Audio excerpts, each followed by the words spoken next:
It's the 1970s, and here in the Carolinas, many people were embracing the hippie lifestyle.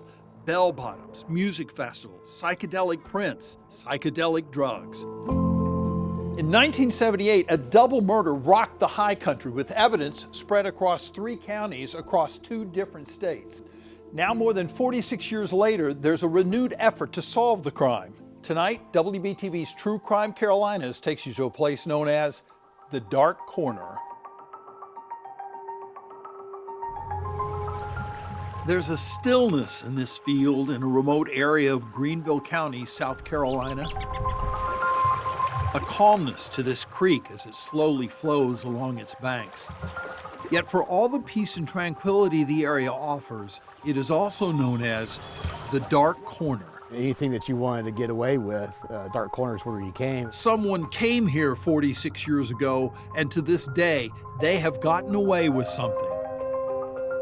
The murders of 22-year-old Donna McCracken and 28-year-old David Clemishaw. The story really begins here in this quiet neighborhood in Asheville along this street. Donna McCracken and David Clemishaw lived in a house here on this street.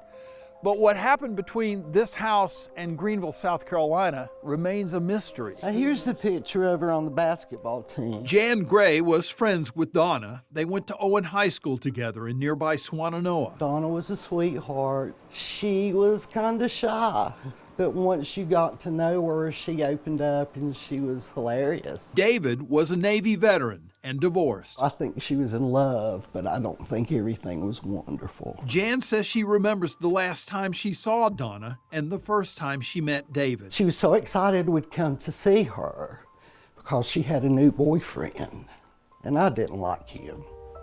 I don't know why I didn't like him, but it was just a red flag from the word go. That last encounter ingrained in her memory. Jan admits they smoked pot together at the house that night, but wasn't prepared for what Donna showed her as she was leaving. And she said, "Oh, let me show you what's in the freezer." And she opened it up and she said, "Here's the LSD, here's the peyote, here's the yada, yada, yada." And we got to the car and we thought, she's in over her head.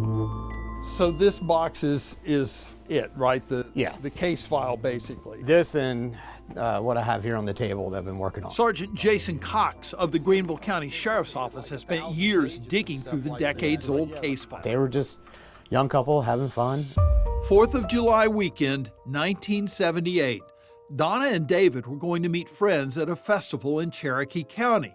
On the way, they planned to stop in Madison County, where investigators believe they were going to buy drugs. Somewhere between their house and Madison County, something had happened. They never made it to the festival and were reported missing. If they did indeed drive to Madison County, one prevailing theory involves 2 hitchhikers. 2 independent witnesses had given statements and said that they were hitchhiking. Donna and David picked them up, and David had a bunch of cash on them that they saw, and they decided at that moment to go ahead and rob them. That scenario has some weight to it because at a party months later, 2 people bragged about robbing a couple, strangling them to death, and ditching their car near a swimming hole in Madison County.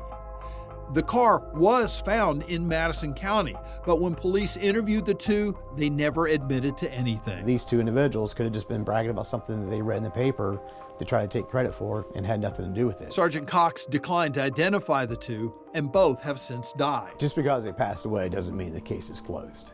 You still have to be able to prove that they did it. That brings us back to Dark Corner, this field, this creek.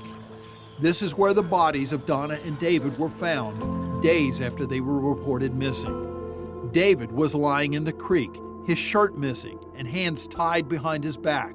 Donna along the bank. She was more bent at the waist, fetal position, with her hands tied behind her back and facing down like in a submissive, almost kneeling position. Both blindfolded, both strangled to death. Strangulation seems so personal and like vindictive and horrible. What happened? Were there drugs involved? Was it just a random robbery turned into something worse?